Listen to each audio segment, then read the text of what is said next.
So it's been really inspiring. I wasn't actually, had, I think, expectations that I would get something out of it, but that was maybe going to just be sort of average. And I actually am feeling really inspired to go back and work on our close process, to work on our account reconciliation process, and just some of the things that you sort of forget that you need to focus on and do. So I'm actually, I'm pretty reinvigorated, actually. The Hackett Group had some great offerings in terms of their shared service and how they've helped their clients go to world class with dashboards and metrics.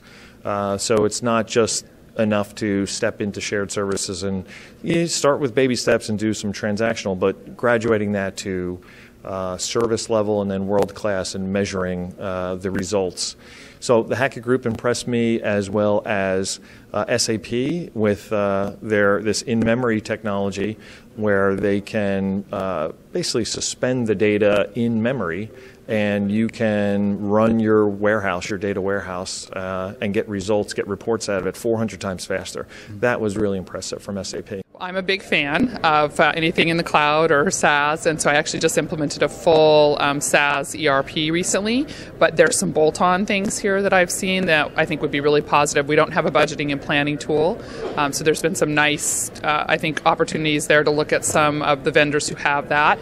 I just was in a session on account reconciliation, and I have never automated that, nor have I ever used a tool in the cloud on that, and so I'm inspired to follow up, and I think it was funny, she said in the session, she said, a lot of times you're gone, you're out, traveling or visiting, in our case, visiting stores and locations, and you're hoping that they're closing, you're hoping that they're doing what you're supposed to do, and I would actually know that if we had a solution like that. So there was a couple things that I thought were really unique. Learned a lot of practical insight and information. It's wonderful listening to actually the panel that we just had, the CFO panel.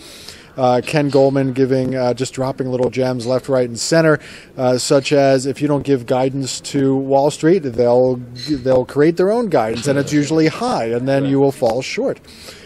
Gems like that you can't learn from books, and it's hard to learn doing it yourself. I'm sure Ken learned that over his decades of experience, and we got to pick that up here for free, and that and dozens of other bits of insight which together make life a lot easier if you're a finance leader.